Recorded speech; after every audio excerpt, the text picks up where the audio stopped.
J'ai perdu 2 ans de ma vie à cause de mon putain d'ego, oui 2 ans, et dans cette vidéo je vais te raconter comment j'ai fait et pourquoi tu devrais éviter de faire les mêmes erreurs que moi. Alors si tu ne connais pas, je m'appelle François, j'ai fait une vidéo qui sera dans la description où je te raconte mon histoire, donc comment j'ai fait pour partir de la Belgique il y a 6 ans avec 40 000 euros de dette, comment j'ai vécu ma meilleure vie, comment j'ai fait 400 000 euros de bénéfices avec le business en ligne et comment j'ai tout perdu. Sur cette chaîne, on est vrai et authentique. Là, je suis de nouveau bredouille, mais j'ai décidé de créer cette chaîne pour te partager de la valeur, mon histoire, et pour que tu évites de faire tout simplement les mêmes conneries que moi. T'es prêt?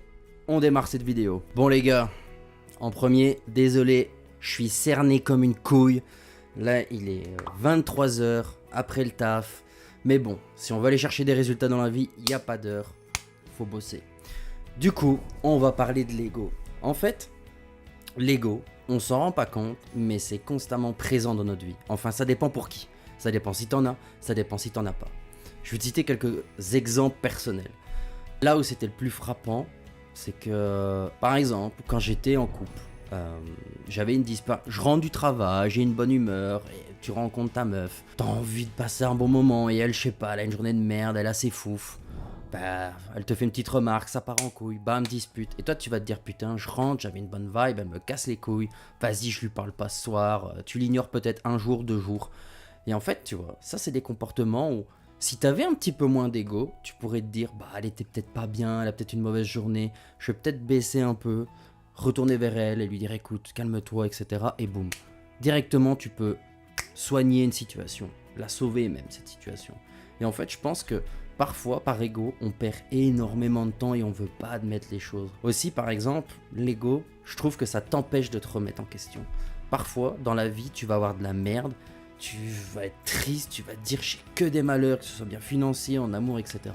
Mais par ego, tu vas pas voir qu'en fait tout ça, ça vient de toi, que tu provoques ces choses-là. Et l'ego, en fait, il t'empêche de voir la vérité en face et de te remettre en question. Et encore une fois, ça peut te faire perdre énormément de temps. En fait, des fois, avoir un peu d'ego, c'est bien. Parce que des fois, de l'ego, quand t'es au sport, tu vas avoir un gars qui va pousser plus que toi. Ça, c'est mon cas. Je vais vouloir aller plus fort que lui. Si là, je vais au sport avec mon frère, il est plus jeune que moi, quand je vois qu'il prend un peu plus lourd, je mets des kilos en plus parce qu'il a 19 ans, j'en ai 31, il peut pas prendre plus haut que moi. Des fois, l'ego, ça peut servir, mais des fois, ça peut vraiment te niquer. Et il y a des situations où c'est bien de se remettre en question. Du coup, je vais t'expliquer pourquoi moi, j'ai perdu 2 ans à cause de mon ego.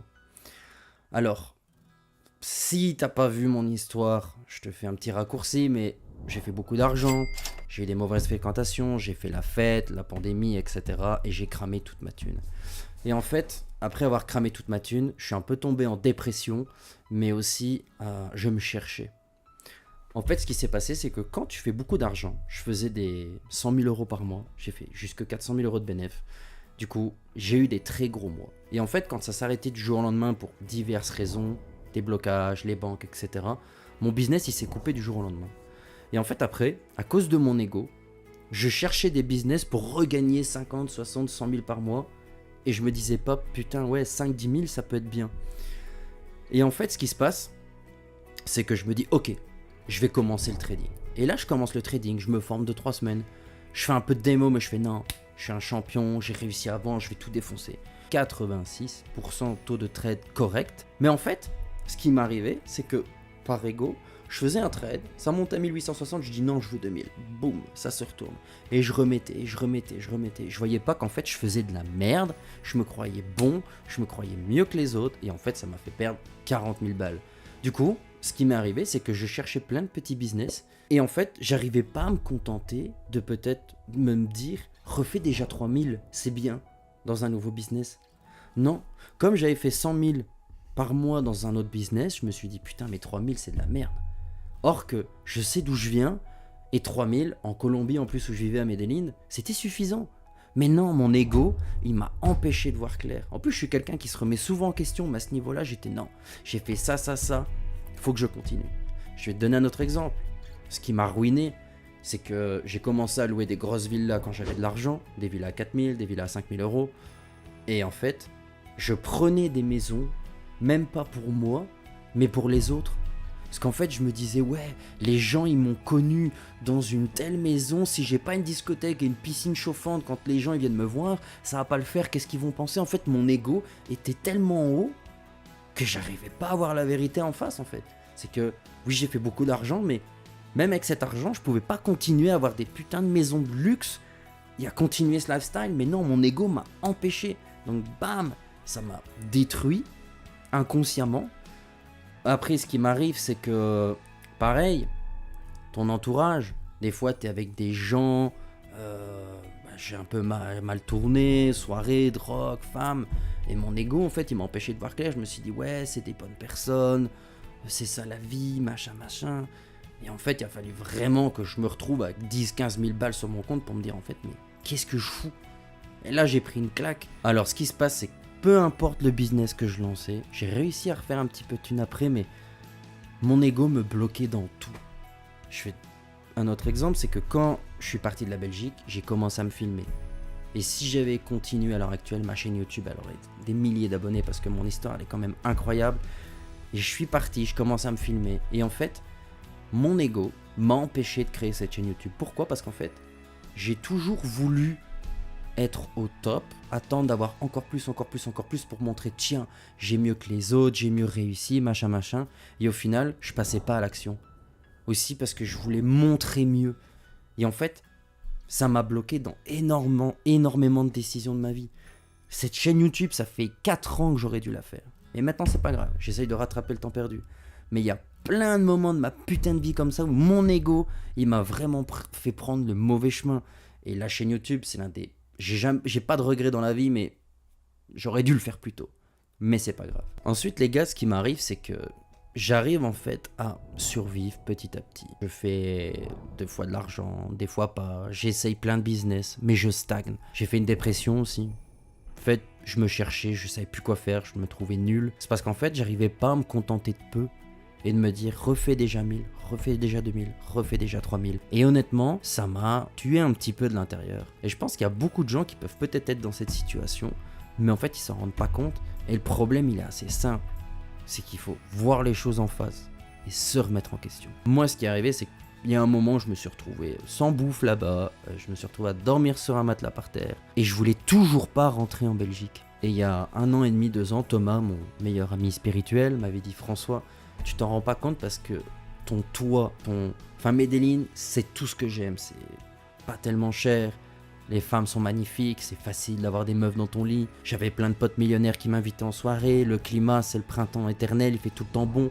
Les gens sont cool, c'est pas dangereux comme on pense. En fait, c'était tout ce que j'aime. Et partir de là pour retourner en Belgique, peut-être retrouver un taf, retourner chez mon père, dans la chambre à mon frère, ça me déchirait en deux et je voulais pas l'admettre. Et je me dis, putain, je me suis tellement vanté sur Facebook quand je faisais de la thune. J'étais arrogant, j'étais devenu arrogant. Et en fait, je m'étais dit, je voulais pas accepter qu'il fallait que je rentre. Et en fait, j'ai perdu 1 an et demi à tourner en rond, à travailler, à survivre, à pas accepter que je devais rentrer. Je voulais pas laisser mes animaux aussi, parce que là, j'ai mon chien et mon chat qui sont en Colombie. C'est pour ça que je fais tout ça. Faut que je refasse de l'argent, faut que je retourne là-bas, ou que je les rapatrie, mais je peux pas rester où j'en suis. Et en fait, j'ai à un moment, par des circonstances, j'avais vraiment plus rien. Et je l'ai dit à mon père, je dis, écoute, j'appelle l'ambassade, ils vont me payer un billet. Mon père m'a gentiment payé un billet d'avion. Et en fait, je suis arrivé en Belgique le 1er mars. Et encore par mon ego, je dis ouais non, moi retourner travailler pour un patron, c'est pas possible. Mais là je reviens, j'ai pas le droit au chômage, j'ai le droit à rien. Mon père gagne bien sa vie, donc pas d'aide. Et là je fais putain, ok, il y a un pote à moi bien gentil. Il me dit ouais, si tu veux je te donne un peu d'argent, tu peux refaire un peu de dropshipping, du business. Et en fait, j'essaye 2-3 trucs, je vais un peu faire du copy trading, j'ai perdu de l'argent. J'essaie de refaire un peu de drop, mais c'est beaucoup plus compliqué qu'on le pense à l'heure actuelle. En fait, je me cherche, j'ai le syndrome de l'objet brillant, j'essaie de faire le business où il y a plus d'argent et tout. Et j'ai fait, ok, je m'étais donné une deadline, c'est qu'après 2 mois, si je faisais pas d'argent, j'allais travailler parce que je pouvais pas accepter que mon père m'assume. Là, après 2 mois, du coup, comme rien n'a marché, je suis retourné travailler. Et en fait, c'est difficile après 6 ans d'aller travailler pour un patron.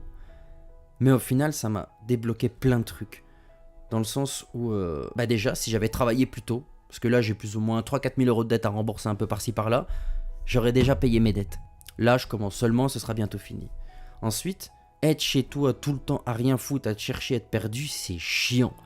Et par mon ego, par le fait que ça faisait 6 ans, je pensais plus jamais aller travailler pour quelqu'un, ça m'a empêché de voir clair. Et en fait, si j'étais rentré il y a peut-être 2 ans, que j'avais travaillé, que j'avais mis de côté et que j'aurais pu relancer un business, bah à l'heure actuelle, je serais peut-être au soleil en Thaïlande, en Colombie avec mon harem. Enfin, je serais bien en fait. Et c'est ce putain d'ego qui m'a empêché de voir clair et de prendre les bonnes décisions. Alors là, oui, je retaffe, oui, c'est pas facile, mais je suis content. Je peux rembourser mes dettes. Je peux me repayer à bouffer, je peux être de nouveau un petit peu libre. Je peux commencer à économiser. J'ai pu acheter ce micro, j'ai pu acheter une lampe derrière parce que j'ai envie d'essayer d'augmenter en qualité sur cette chaîne YouTube. Et en fait, mon ego m'a bloqué dans plein d'aspects de ma vie. Alors, et si j'avais pris ces décisions plus tôt, honnêtement, je pense qu'à l'heure actuelle, je serais tranquille. Ou du moins, je serais beaucoup plus loin dans ma vie. J'aurais peut-être une chaîne YouTube de ouf. Je gagnerais peut-être 5, 10, 20, 30 000 par mois. Mais non, mon ego m'a empêché de voir clair. Alors, toi, à ton échelle, peut-être que l'ego, ça peut te faire défaut sur tes relations. Sur des fois, on se prend la tête dans la famille et des fois, on se dit, ouais, non, c'est de sa faute, j'irai pas, etc. En fait, honnêtement, des fois, il faut savoir faire profil bas. Il faut savoir se remettre en question. Et il faut savoir faire les choses qu'on n'aime pas. Parce qu'en fait, j'ai appris un truc, c'est que c'est dans la souffrance qu'on trouve le bonheur. Ça m'a fait du mal de revenir en Belgique. La Colombie me manque. Mes animaux me manquent. Mais là, je sens que je prends un nouveau départ. Si j'étais pas rentré, peut-être que j'aurais même pas encore fait cette chaîne YouTube. Et j'adore parler, discuter, même si j'ai pas d'expérience, même si je vais dans tous les sens, mais je fais. Et en fait, c'est rien que cette action d'être revenu en Belgique qui a provoqué tout ça. Donc en fait, il y a des bonnes choses, mais c'est juste qu'il faut passer à l'action. Donc voilà, j'ai voulu te partager tout ça parce que ça se peut que ça te touche, ça se peut que tu te dises peu importe, mais pour moi l'ego c'est vraiment un truc qui a été important dans ma vie. Donc voilà, je suis crevé, je vais aller dormir, demain je vais au taf. Allez, c'était Franco, j'espère que cette vidéo t'a utile. Si t'as aimé, était utile, ouais je suis fatigué, ça va plus là. Si t'as aimé, lâche un petit commentaire, j'ai envie qu'on discute ensemble. Abonne-toi et on se voit pour une prochaine vidéo. À très vite, ciao.